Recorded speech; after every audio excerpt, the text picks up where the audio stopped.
If you've made it to this part, you did not reach a settlement and your case will be going to trial. Before you come to court to try your case, there are several things to do. First, think about the facts you want to use. Second, organize your documents so that you can present them clearly. Third, make contact with the IRS attorney and provide them with copies of documents that you want to give to the tax court well in advance of the trial date. Fourth, complete the stipulation of facts we discussed earlier. Fifth, think about the witnesses you may need and take steps to make sure they will come to court on the date of the trial.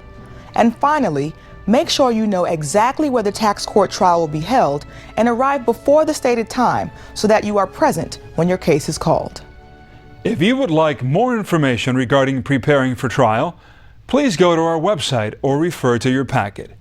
In general, the petitioner in a tax court case is responsible for getting the case started by presenting evidence to support the claims made in the petition. If the IRS has disallowed a claim on a tax return, it's up to the petitioner to present evidence in court to show why they were entitled to the item claimed. When you think about the facts you want to present, focus on each of the claims you made in your petition with which the IRS disagrees. It's simple. The facts you introduce to the court should show why the IRS is wrong and you are right. Take, for example, if the IRS has disallowed your claim for expenses using your car in your job.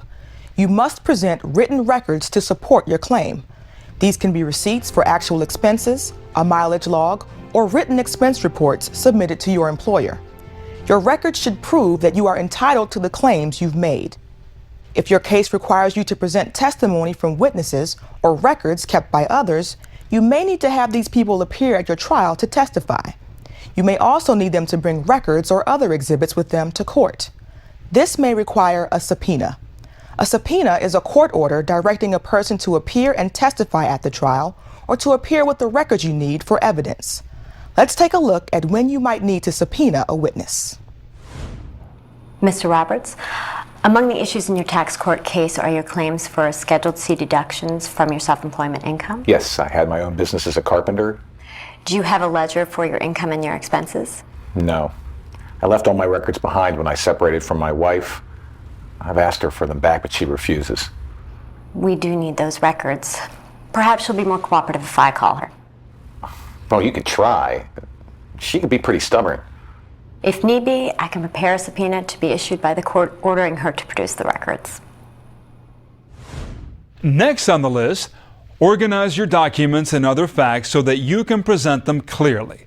When you submitted your petition to the tax court, you identified the errors you believe the IRS made in figuring how much tax you owe or other tax issues that may have to be answered. The evidence should match the issues. Number 3 on the list was making contact with the IRS attorney and providing him or her with copies of the documents you want to give to the tax court. There should be no surprises at the trial. To start to wrap up our list, complete the stipulation of facts discussed previously and think about the witnesses you may need. Take steps to make sure witnesses will come to court on the date of your trial. And finally, make sure you know where the trial is taking place. Arrive before the stated time so you are present when your case is called. Your witnesses need to be on time too. The date, time, and address are on the letter you received entitled Notice Setting Case for Trial. If you're not present when your case is called, the IRS may move for dismissal of your case. And you know what that means. You will be responsible for payment of any monies owed plus interest. If you fail to show up, it might look something like this. The court calls docket number 456-06S, Robert Doe v. Commissioner. Please state your names for the record. Good morning, Your Honor. Larry Jones for respondent. Good morning, Mr. Jones. Is Robert Doe in the courtroom? Mr. Jones, have you seen Mr. Doe this morning? Your Honor, I have not seen Mr. Doe this morning. I wrote to him 2 weeks ago to remind him of the requirement that he attend this morning. In that letter, I notified him that if he did not attend, I would move to dismiss this case for failure to properly prosecute. I now request that this court dismiss this case for failure to properly prosecute. The year at issue is 2005. The amount of the deficiency is $1,234, all of which is in dispute. Mr. Doe did not meet with the IRS appeals officer to try to resolve his case, nor has he responded to efforts by my office to try to reach him. Based on his failure to pursue his case and his failure to appear here this morning, respondent moves to dismiss this case for failure to properly prosecute. Based upon Mr. Doe's failure to appear at calendar call and pursue his case before this court, the court will grant respondent's motion to dismiss. A decision will be entered for the full amount of the deficiency determined by the IRS. Thank you, Your Honor. The effect of the judge's ruling is that Mr. Doe's case before the tax court is over. The liability determined by the IRS will be assessed against Mr. Doe, and he will no longer have the legal opportunity to challenge the IRS's findings. Within a few months of the ruling, the IRS will begin its attempts to collect the taxes. But let's concentrate on a case going forward. Your first encounter with the tax court judge will be at calendar call. Let's go over what will happen then. At the calendar call, the tax court trial clerk will call all of the cases on the docket that have not already been settled. If you approach the clerk before the calendar call begins, you can usually receive a copy of the entire calendar so that you can determine in which order the cases will be called. Not every case on the calendar will be called because those settled before that day will be left off. Let's go inside the courtroom and take a look at Mr. Garcia's case being called. The court calls docket number 1234-07S, David Garcia v. Commissioner. Please state your names for the record. Good morning, Your Honor. My name is Mary Carter for the respondent. Good morning, Ms. Carter. Good morning. My name is David Garcia, petitioner. Good morning, Mr. Garcia. What is the status of this case? Your Honor, this case is for trial. The parties have a stipulation of facts. I anticipate that the trial of this case will go no longer than 1 hour. Respondent has no witnesses. Mr. Garcia, do you agree with the estimate of trial time given by Respondent's counsel, and do you have any witnesses? I agree with Ms. Carter. I don't know how long the case will take, but I don't think it will take much more than 1 hour. I don't have any witnesses, but I would like to testify. Mr. Garcia, I noticed that this case has been docketed as a small tax case. Do you remember making that election? I think so, Your Honor. I'm not certain, but I think that's what I chose. The small case process is less formal than the regular case procedure. The rules of evidence are a bit more relaxed in the small case procedure. It is available in cases where the amount in controversy is $50,000 or less. Your case qualifies for the small case procedure. Keep in mind that neither you nor the IRS will have the right to appeal the court's decision under the small case procedure. Is that what you want? Yes, Your Honor. Thank you. Mr. Garcia, what is the best time for you to try the case this week? I would like to try the case this afternoon. I had to take off from work today, and I live 90 miles away. It would be difficult for me to come back to court another day, so if it's possible to try the case today, that's my preference. All right, Mr. Garcia, I understand. I will try to schedule your case today if possible. Please stay in the courtroom until I have heard all of the cases at calendar call, and then I will announce a time for your trial. Thank you. If your schedule or the schedule of one or more of your witnesses limits the specific day that you're able to present your case, you can contact the court in advance and ask it to set a specific date for trial ahead of time. The judge may or may not grant your request. You can also, like Mr. Garcia, ask for a specific date if you have a long distance to travel to trial. If you don't come to the tax court for the calendar call and you have not been excused by the court, then your case may be dismissed for failure to properly prosecute. If your case is a joint case with the husband and wife, both parties need to come to court. If one of the parties cannot come, you need to contact the court in advance, as discussed earlier, to avoid having that spouse dismissed. Remember, the important consideration for joint filers is their marital status in the year the tax return was filed, not their current status. If you need an interpreter at your trial, it is usually your responsibility to have someone there. If you think that you will need help, contact the tax court and the IRS attorney as soon as possible, and perhaps someone can be found to help you. Once all of the cases have been heard at the calendar call, the judge will come back and announce the time of your trial. You must be sure to be in court at the time of your trial, just as you needed to be in court for the calendar call. Let's see how a trial begins. We'll go back to Mr. Garcia's case as it is being called. The court recalls docket number 1234-07S, David Garcia v. Commissioner. Please state your names for the record. Good afternoon, Your Honor. Mary Carter for the respondent. Good afternoon, Ms. Carter. Good afternoon. My name is David Garcia. Good afternoon, Mr. Garcia. Are the parties ready for trial? Yes, Your Honor. The parties have prepared a stipulation of facts, including Exhibits 1J through 5J. May I approach the bench and lodge the stipulation at this time? Yes.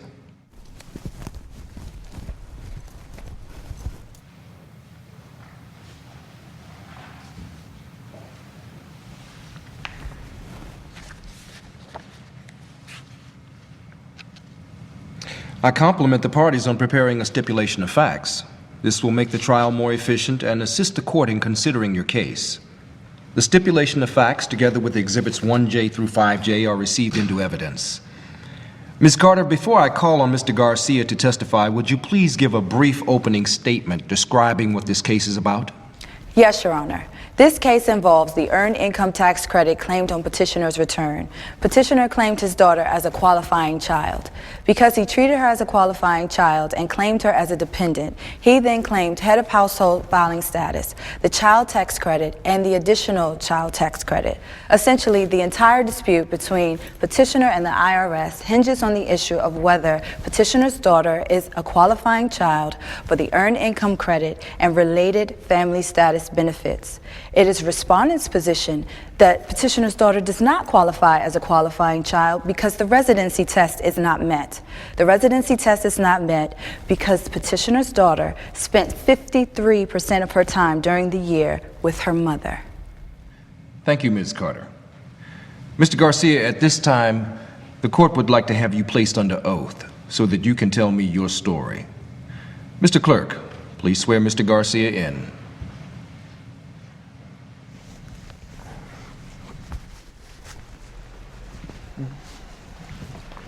Please raise your right hand. You do solemnly swear that the testimony you're about to give to the court in this case shall be the truth, the whole truth, and nothing but the truth, so help you God? I do. Please state your name and address for the record. David Garcia, 123 Maple Way, Villanova, Pennsylvania. Thank you.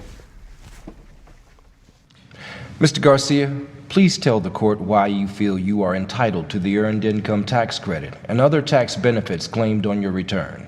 Thank you, Your Honor. Susan's mother and I were never married. After the birth of our daughter, we lived together for about a year and just eventually found that we just didn't get along. We both wanted to participate in raising our daughter, and we went to the state court where the judge issued a custody order, giving me custody of our daughter from Friday night until Monday morning, and giving me custody each Wednesday night until Thursday morning. We carefully followed the terms of the custody agreement. And last night, as I was thinking about the case, I remembered that I keep a diary and wrote in it each time that my daughter stayed with me. I brought the diary to court with me today to show you, and I'd like to give it to you to see. Mr. Garcia, have you shown the diary to Respondent's Counsel? No, do I need to do that? Yes. Respondent must have the chance to view the diary and have an opportunity to object to its entry into evidence. First, however, it needs to be marked for identification. Please hand the diary to the clerk so it can be marked for identification before you hand it to Respondent's Counsel.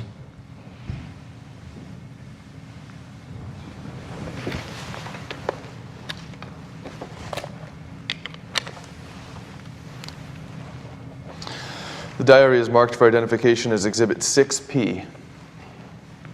Your Honor, before I waive any objection to the entry of this diary, I would like the chance to cross-examine Mr. Garcia about it. Very well. We will finish Mr. Garcia's direct testimony and then take up the diary on cross-examination. Mr. Garcia, please continue with your testimony. Your Honor, I have nothing further to add. As I said before, my daughter lived with me more than half the nights of the year pursuant to my custody agreement. The diary shows the nights that she stayed with me. Thank you, Mr. Garcia. Ms. Carter, you may now cross-examine Mr. Garcia. Mr. Garcia, did your daughter stay with you every weekend, or were there some weekends she stayed with her mother or with someone else? She came to my house every weekend. Did your daughter stay with you every Wednesday night, or were there some weeks she stayed with her mother or with someone else? She stayed with me every Wednesday night. We didn't miss a week during the year. When did you prepare this diary that you brought today? I've kept a diary since I was 13. Each night I try to write something about the day before I go to bed. During the years since my daughter was born, she's what I write about the most. After her mother and I broke up and she didn't stay with me every day anymore, I always made a point to write down the days she does stay with me because they're so important. So I prepare this diary every day during the year. Your Honor, I have no further questions. I do not object to the entry of this diary into evidence. Exhibit 6P is admitted into evidence. This has been a brief view of the opening and initial testimony in a tax court trial. The statements made by the IRS attorney are not evidence in the case. The opening statement simply gives the court a better idea of the issues. The judge decided not to ask Mr. Garcia to give an opening statement, but rather placed him under oath so that everything Mr. Garcia said would become evidence in the case. Remember that Mr. Garcia found additional evidence that he had not previously shown to the IRS attorney, and which was not included in the stipulation of facts. Mr. Garcia eventually got his diary into evidence, but not before the IRS attorney got to review and, if desired, object to the document. Mr. Garcia needed to give further testimony about the diary in order to lay a foundation for it as an appropriate piece of evidence. It would be much easier for him if he had asked the IRS attorney to stipulate to this diary. But as this demonstration shows, it's still possible to get additional evidence into the record of the tax court. In order to win his case, Mr. Garcia will need to provide the court with enough evidence to prove that he is entitled to the earned income credit and other items on his return that the IRS disallowed. For more information on types of evidence, please go to the tax court website or refer to the packet you received. At the end of the trial, the record in the case will be closed. This means that neither party will be able to put on additional evidence. It's also important to give you some tips regarding appropriate behavior during the trial. First, carefully organize all of your papers and documents before you come to trial. Next, make notes so that you will remember to tell the judge everything that you intend to say. Always be respectful of the judge and others in the courtroom, and don't bring food into the courtroom or chew gum. Also on the list, make sure to turn off your cell phone and other electronic devices when you are in the courtroom. Many courthouses don't permit cell phones to be brought inside, so be prepared to turn your cell phone and other electronic devices over to the U.S. Marshal as you enter the courthouse. Just a couple more tips. Never argue with a judge or a witness, but do come prepared with questions for a witness. And make sure that you state your position to the judge. The most important tip is that you answer questions fully and truthfully and provide documents and other evidence when it's requested. Holding back information and being hostile or uncooperative doesn't help your case. Giving the court a complete picture of the factual basis for your tax position is the best way to have a positive result. Keep in mind that the judge is a neutral party in any court proceeding. In the course of the trial, the judge may ask questions of you, of the IRS, or of the witnesses. Such questions are designed to help the judge better understand the facts and issues in the case. After all parties have presented their evidence, the judge will apply the tax laws and regulations to the facts and issues presented at trial. You will see a court reporter in the courtroom. It is their job to record everything that is said during the course of your case. It is your choice whether or not you would like to order a copy of the transcript of the trial. If you do, you will be responsible for those costs. The IRS must also pay if they request a copy of the transcript.